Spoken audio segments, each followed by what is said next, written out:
Hi ನಮಸ್ತೆ ಎಲ್ರಿಗೂ. ಇವತ್ತಿನ ವಿಡಿಯೋದಲ್ಲಿ ತುಂಬಾ ಸಿಂಪಲ್ಲಾಗಿ ಮಾಡುವಂತಹ ಮಂಗಳೂರು ಸ್ಟೈಲ್ ಚಿಕನ್ ಸಾರು ಹೇಗೆ ಮಾಡೋದಂತ ಹೇಳ್ಕೊಡ್ತಾ ಇದ್ದೀನಿ. ಬೇರೆ ಬೇರೆ ವಿಧಾನಗಳಲ್ಲಿ ಮಾಡ್ಬೋದು, ಇದು ಒಂದು ವಿಧಾನದಲ್ಲಿ ಇವತ್ತು ಹೇಳ್ಕೊಡ್ತಾ ಇದ್ದೀನಿ. ಅದಕ್ಕಿಂತ ಮುಂಚೆ ನೀವು ಇಷ್ಟರವರೆಗೆ ಚಾನಲನ್ನು ಸಬ್ಸ್ಕ್ರೈಬ್ ಮಾಡಿಲ್ಲ ಅಂದರೆ ಸಬ್ಸ್ಕ್ರೈಬ್ ಮಾಡಿ, ವಿಡಿಯೋ ಇಷ್ಟ ಆದರೆ ಹಾಗೆಯೇ ಲೈಕ್ ಮಾಡಿ. ಮೊದಲಿಗೆ ಮಸಾಲನ ರೆಡಿ ಮಾಡ್ಕೊಳ್ಳೋಣ. ನಾನಿಲ್ಲಿ 12 ಬ್ಯಾಡಗಿ ಮೆಣಸನ್ನು ತೊಗೊಂಡಿದ್ದೀನಿ. ನಿಮಗೆ ಖಾರ ಜಾಸ್ತಿ ಇಷ್ಟ ಆದರೆ ಜಾಸ್ತಿ ಮೆಣಸನ್ನು ತೊಗೊಳ್ಬೋದು.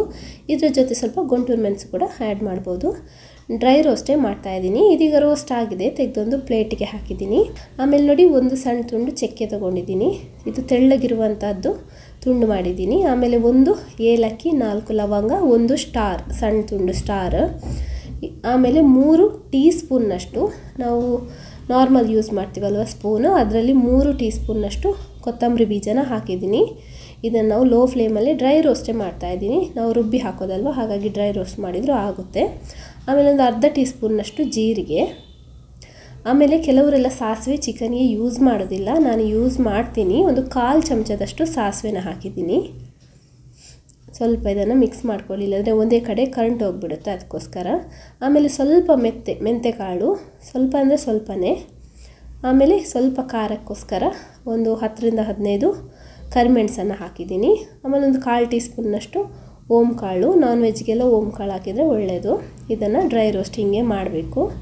ಸ್ವಲ್ಪ ಮಸಾಲೆ ಎಲ್ಲ ಪರಿಮಳ ಬರುತ್ತಲ್ವ, ಅಷ್ಟರ ತನಕ ರೋಸ್ಟ್ ಮಾಡಿದರೆ ಇದು. ಫ್ಲೇಮ್ ಕಡಿಮೆನೇ ಇರಲಿ. ಇದೀಗ ಆಗಿದೆ.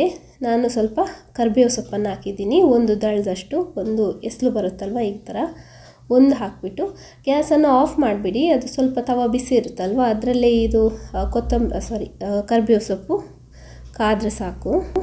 ನೋಡಿ, ಇದೆಲ್ಲ ಮಸಾಲೆ ಎಲ್ಲ ತಣ್ಣಗಾಗಬೇಕು. ಇದಕ್ಕೆ ನಾನು ಒಂದು 5 ದೊಡ್ಡ ಸೈಜ್ ಬೆಳ್ಳುಳ್ಳಿನ ಹಾಕಿದ್ದೀನಿ, ಹಸಿ ಬೆಳ್ಳುಳ್ಳಿನೇ.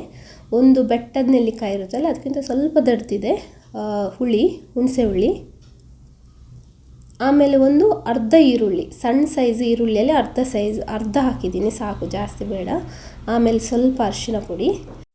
ಆಮೇಲೆ ಒಂದು ಗಡಿಯಷ್ಟು ತೆಂಗಿನ ತುರಿ ಹಾಕಿದ್ದೀನಿ. ಒಂದು ಗಡಿ ಅಂದರೆ ಒಂದು ಫುಲ್ ತೆಂಗಿನಕಾಯಿನ ಅರ್ಧ ಭಾಗ ಮಾಡಿದಾಗ ಒಂದು ಸೈಡ್ ಭಾಗ ಇದೆ ಅಲ್ವ, ಅದನ್ನು ತುರಿದು ಹಾಕಿದ್ದೀನಿ. ಒಂದು 2 ಮುಷ್ಟಿಯಷ್ಟು ಬರುತ್ತೆ ಇದು. ಒಂದು ಮೀಡಿಯಮ್ ಸೈಜ್ ತೆಂಗಿನಕಾಯಿ ಎಲ್ಲ ಹಾಕಿದ್ದೀನಿ. ಇದು ರೋಸ್ಟ್ ಮಾಡಬೇಕಂತಿಲ್ಲ, ತುಂಬ ಸಿಂಪಲಾಗಿ ಮಾಡ್ತಾಯಿದ್ದೀವಲ್ವ, ಟೇಸ್ಟ್ ತುಂಬಾ ಚೆನ್ನಾಗಿರುತ್ತೆ. ಈ ಥರ ಕೂಡ ಒಂದು ಸರಿ ಮಾಡಿ ನೋಡಿ.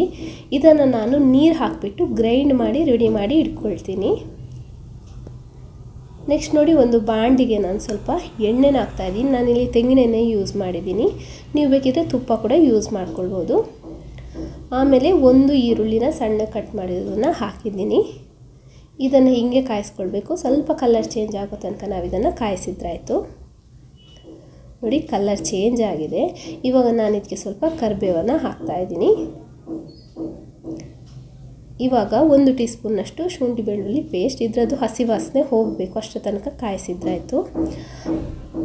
ಇದರದ್ದು ಹಸಿ ವಾಸನೆ ಹೋದ್ಮೇಲೆ ನಾನಿಲ್ಲಿ 1 kg ಚಿಕನನ್ನು ಹಾಕಿದ್ದೀನಿ. ಆಮೇಲೆ ಸ್ವಲ್ಪ ಅರಿಶಿನ ಪುಡಿನ ಹಾಕಿದ್ದೀನಿ. ಸಾರಿ, ವಿಡಿಯೋ ಮಿಸ್ ಆಗಿದೆ. ಚಿಕನ್ ಹಾಕಬೇಕಾದ್ರೆ ನಾನು 1 kg ಚಿಕನ್ ಮತ್ತು ಸ್ವಲ್ಪ ಅರಿಶಿನ ಪುಡಿ ಹಾಕಿಬಿಟ್ಟು ಸ್ಲೋ ಫ್ಲೇಮಲ್ಲಿ ಬೇಯೋದಕ್ಕಿಟ್ಟಿದ್ದೆ. ಸ್ವಲ್ಪ ಬೇಯೋದಕ್ಕೆ ಬಿಟ್ಟಿದ್ದೆ, ಉಪ್ಪು ಹಾಕಿಲ್ಲ. ನೋಡಿ, ಸ್ವಲ್ಪ ಬೆಂದಿದೆ ಇದು. ಒಂದು 5ರಿಂದ 7 ನಿಮಿಷದಷ್ಟು ಹಂಗೆ ಇಟ್ಟಿದ್ದೆ. ಉಪ್ಪು ಹಾಕೋದಕ್ಕಿಂತ ಮುಂಚೆ ಸ್ವಲ್ಪ ಚಿಕನ್ ಬಾಡಬೇಕು, ಆಮೇಲೆ ಉಪ್ಪನ್ನು ಹಾಕಿದ್ರಾಯಿತು. ನಾನೊಂದು 5 ನಿಮಿಷ ಬೆಂದ ಮೇಲೆ ಈಗ ಉಪ್ಪನ್ನು ಹಾಕಿದ್ದೀನಿ, ರುಚಿಗೆ ಬೇಕಾದಷ್ಟು. ಸ್ವಲ್ಪ ಜಾಸ್ತಿನೇ ಹಾಕಿದ್ದೀನಿ, ರುಬ್ಬಿದ ಮಿಶ್ರಣ ಹಾಕುವ ಸರಿ ಬರುತ್ತೆ. ಇದನ್ನು ಒಂದು ಅರ್ಧ ಬೇಯುವಷ್ಟು ಹಂಗೆ ಬೇಯಿಸಿದ್ರಾಯಿತು, ಮುಚ್ಚಳನ ಮುಚ್ಚಿಬಿಟ್ಟು. ಇದೀಗ ನೋಡಿ, 50% ಬೆಂದಿದೆ ಚಿಕನ್. ಇವಾಗ ಇದಕ್ಕೆ ನಾನು ರುಬ್ಬಿಟ್ಟಂಥ ಮಸಾಲ ಇದೆ ಅಲ್ವಾ, ಅದನ್ನು ಹಾಕ್ತಾಯಿದ್ದೀನಿ. ನೋಡಿ, ಮಸಾಲೆ ಸ್ವಲ್ಪ ದಪ್ಪ ಇದೆ, ಇದಕ್ಕೆ ಸ್ವಲ್ಪ ನೀರನ್ನು ಹಾಕ್ತಾಯಿದ್ದೀನಿ. ಅದೇ ಮಿಕ್ಸಿಗೆ ಸ್ವಲ್ಪ ನೀರು ಹಾಕಿಬಿಟ್ಟು ಸೇರಿಸ್ಕೊಂಡಿದ್ದೀನಿ. ನೀವು ಯಾವ ಥರ, ನೀವು ಅನ್ನಕ್ಕಾದರೆ ಸ್ವಲ್ಪ ಸಾಂಬಾರು ದಪ್ಪ ಇದ್ದರೆ ಪರವಾಗಿಲ್ಲ, ಚೆನ್ನಾಗಿರುತ್ತೆ. ರೊಟ್ಟಿಗಾದರೆ ಇನ್ನೂ ಸ್ವಲ್ಪ ತೆಳ್ಳಗಾಗಬೇಕು. ಇದು ಸ್ವಲ್ಪ ಇನ್ನೊಂಚೂರು ದಪ್ಪ ಇದೆ, ಇನ್ನೊಂಚೂರು ನೀರನ್ನು ಹಾಕ್ತಾಯಿದ್ದೀನಿ ನಾನು. ನೀವು ನಿಮಗೆ ಬೇಕಾದಂಥ ಕನ್ಸಿಸ್ಟೆನ್ಸಿ ನೋಡಿಕೊಂಡು ಹಾಕ್ಕೊಳ್ಳಿ. ಯಾಕಂದರೆ ಇದನ್ನು ಮತ್ತೆ ಒಂದು 50% ಬೇಯಿಸೋಕ್ಕಿದೆ ಅಲ್ವಾ, ಆವಾಗ ಇನ್ನೂ ಮತ್ತೆ ದಪ್ಪ ಬರುತ್ತೆ ಸಾಂಬಾರು. ಅದಕ್ಕೆ ಇನ್ನೊಂಚೂರು ನೀರನ್ನು ಹಾಕಿಬಿಟ್ಟು ಬೇಯೋದಕ್ಕೆ ಇಡ್ತಾಯಿದ್ದೀನಿ. ನೋಡಿ, 10 ನಿಮಿಷ ಆಗಿದೆ, ಚೆನ್ನಾಗಿ ಬೆಂದಿದೆ. ಬಾಯ್ಲರ್ ಕೋಳಿ ಅಲ್ವಾ, ಬೇಗ ಬೇಯುತ್ತೆ. ಟೈಸನ್ ಆದರೆ ಸ್ವಲ್ಪ ಟೈಮ್ ತೊಗೊಳುತ್ತೆ. ಇದೀಗ ಆಗಿದೆ.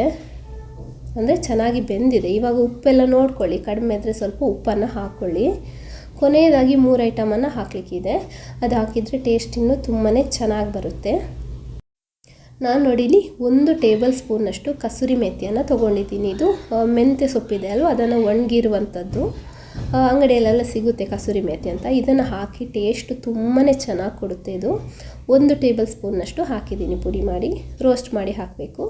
ಆಮೇಲೆ ನೋಡಿ ಸ್ವಲ್ಪ ಕೊತ್ತಂಬರಿ ಸೊಪ್ಪನ್ನು ಹಾಕ್ತಾಯಿದ್ದೀನಿ. ಆಮೇಲೆ ಕೊನೆಯದಾಗಿ 1 ಟೇಬಲ್ ಸ್ಪೂನಷ್ಟು 1.5 ಟೇಬಲ್ ಸ್ಪೂನಷ್ಟು ತುಪ್ಪನ ಹಾಕ್ತಾಯಿದ್ದೀನಿ. ನಾನು ಸ್ಟಾರ್ಟಿಂಗ್ ಯೂಸ್ ಮಾಡಿಲ್ಲ ಅಲ್ವ, ಹಾಗಾಗಿ ಕೊನೆಯದಾಗಿ ಸ್ವಲ್ಪ 1.5 ಟೇಬಲ್ ಸ್ಪೂನಷ್ಟು ತುಪ್ಪ ಹಾಕಿದ್ದೀನಿ.